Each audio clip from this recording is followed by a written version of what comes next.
Hitler పైన వ్యాఖ్యలను వక్రీకరించారు. Hitler తనకు ఆదర్శమని చెప్పినట్లు విపక్షాలు అనవసర రాద్ధాంతం చేశాయని సీఎం రేవంత్ రెడ్డి ఫైర్ అయ్యారు. అసలు తాను చెప్పని వ్యాఖ్యలను తనకు జోడించి వక్రీకరణ చేశారని చెప్పారు.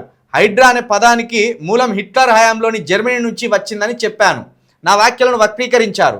ప్రజాస్వామ్యంలో ఎవరైనా హిట్లర్ తమకు ఆదర్శమని చెప్తారా? హిట్లర్పై నా వ్యాఖ్యలను తప్పుగా అర్థం చేసుకున్నారు. కేవలం హైడ్రా అనే పదం హిట్లర్ కాలానికి చెందిందని మాత్రమే చెప్పాను. అంతే తప్ప నాకు హిట్లర్ ఆదర్శం, ఆయనే నా మార్గదర్శి అని నేను ఎక్కడ అనలేదు అని సీఎం క్లారిటీ ఇచ్చారు.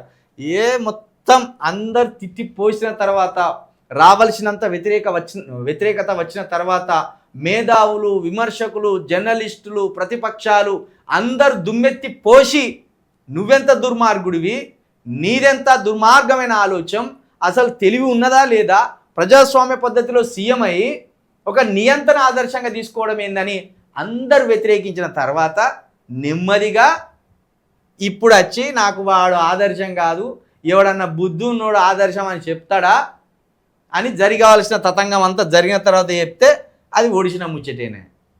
ఇప్పుడు దాన్ని చెప్పడం వల్ల వచ్చిందే ఉన్నదే. ఇంకోటి, హిట్లర్ కాలంలో హైడ్రా ఎక్కడే? హైడ్రా అనే పేరు ఎక్కడ చెప్పు రేవంత్ రెడ్డి గారు? హిట్లర్ కాలంలో హైడ్రా అనే పేరు ఎక్కడున్నది? అది అవెంజర్స్ సినిమాలో తీవ్రవాదుల రహస్య ఆపరేషన్. ఆ అవెంజర్స్ సినిమా చూసి, ఆ మార్వెల్ కామిక్స్ బుక్స్ చదివి కొంపదీసి అల్ల హైడ్రా ఉన్నది కాబట్టి హిట్లర్ కాలంలో, హిట్లర్ పాలనలో కూడా హైడ్రా ఉన్నదేమో అనుకునేవు.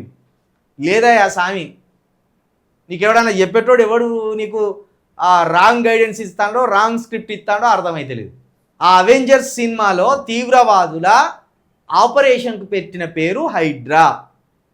అది సినిమా మాత్రమే, అది ఊహాజనిత కల్పిత పాత్ర మాత్రమే, అది నిజమైనది కాదు. మళ్ళీ తప్పు చెప్పినావు. మొన్ననే ఆల్రెడీ అనవసరంగా నాలిక కరుచుకున్నావు అంటే మళ్ళీ ఇవాళ తప్పు చెప్పినావు. అంటే నువ్వు హిట్లర్ ఆదర్శమని 100% అన్నట్టే.